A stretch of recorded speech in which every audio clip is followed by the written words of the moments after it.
So this here is a tour of the Thunder Wagon. I thought I would start outside. You guys can see we're at a RV resort here in Mesa, Arizona. We'll be here for a few months. We're going to take a quick walk through. You can see the outside. We've got a little cover there to keep the inside nice and cool and protected. We've got the awning out for a little bit of shade. Definitely important here in Arizona. A couple chairs. We've got a little campfire pit that you can fire up when it gets cold. A little of the fuel by the propane there. Over here we've got a Blackstone grill we use for a lot of outdoor grilling. Hooks right up to the propane tank of the RV, which is just right under there. And then over here we've got the Jeep that we tow behind when we are in between locations, and then we unhook it when we get here so we can zoom around town without having to move this big beast. So let me take you inside. We've got the entrance, the door, a couple steps up. Batteries live there in that step. Come on in. You can see there's a lot of stuff in here that is just about efficient use of space. You can see we've kind of got we've got some shoe racks that hang on the back there. If you look here, you can see that this is the cab of the truck. So these chairs spin around. You can use to sit on, or just a little extra space inside. We're storing some of our cold weather gear up there right now. We've got some cabinetry up above for sundries. These chairs are great. Theater seating. Some rigs have a couch here, we kind of like the lounge chair aspect, and you can see right up to the TV that spins away from the wall there. You can see we've got window shades here, slide up and down for both visibility and controlling kind of the temp. Two ACs, one in the front and one in the back, that usually keeps us cool enough. It can keep us about 20 degrees cooler than whatever the outside air is. So as long as we're following the weather pretty well, that's plenty. Oftentimes we don't even need the AC or the heat in a lot of locations. You can see the kitchen is relatively small here. This is maybe one of our larger gripes with this setup that we've been living in for about a year and a half. Not a lot of counter space. You can place these over the sink if you do need a little extra space. But oftentimes we need all of the sink for just cleaning things. So it's a little bit of a tight fix there. Stove and oven. You can see here we've got a residential size fridge. So this is probably the same as what you have in your house or apartment. It runs only on electricity. Some RVs have ones that can run off both electricity or propane, but these residential ones are electric only. Why don't we switch positions here, Jen?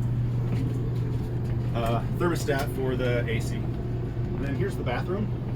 It's a little bit tight, but you can see we've got a shower here. It's big enough to do the job, but I wouldn't call it comfortable. Pretty tiny little sink area too. Once again, big enough, but not comfy. Toilet, we added a bidet too, of course. And if you peek around the corner, Jen, you can see right there is a combined washer dryer. We don't end up using that very often because it's not super efficient. It kind of takes a long time, and almost everywhere we stay has laundry facilities on site. So we can kind of do a week's worth of laundry in one fell swoop instead of chipping away at it over the hours of the day. Then here we have the bedroom. So this is on one of the two slides. When the Jeep when the RV is moving, this is all pulled in, and the mattress actually goes vertically so that it can fit. But here's all my shoes. And all Jen's shoes. Yeah. Queen size bed. In fact, our queen size mattress that we had in our apartment. A little back window here. Not much of a view here, so I'll just keep that closed. And then we actually have a walk-in closet. So if you look in, we've got kind of my clothes there on the left, Jen's on the right, and a couple drawers here.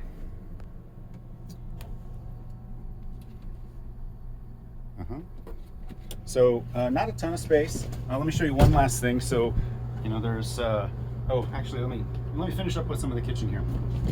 Some good size pantry. So up and down, we can store a lot of stuff there. And then this cabinet is great too because everything here comes out on slides. So you have a lot more room to work with than you would expect for such a small area.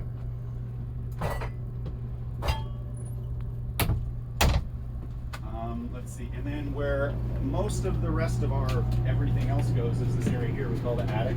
It's over the cab of the driver, and we kind of have some bins and other kind of overflow. It's a little cluttered right now, but kind of the easy stuff to reach is in front, and then maybe the cold storage, like the clothes for cold weather when we're in warm climates or vice versa, is kind of in the back, as well as like some luggage just in case we need that. So that's pretty much the tour.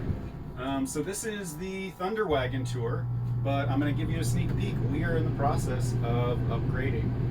This is what's called a Class C RV, so it's where the cab is connected to the living area. What we're looking into is a fifth wheel, which would be a unit that hitches to the back of a pickup truck, and you kind of get a little more space. So quick tease that the video after this is going to be our new setup. So thanks for watching. I know that we sent all these videos of all the cool places we go, but we've never really shown you the inside. These are some of the compromises that we have to make to go see all those great views. But we really like it. We're looking forward to the next version of the Thunder Wagon as well. Thanks.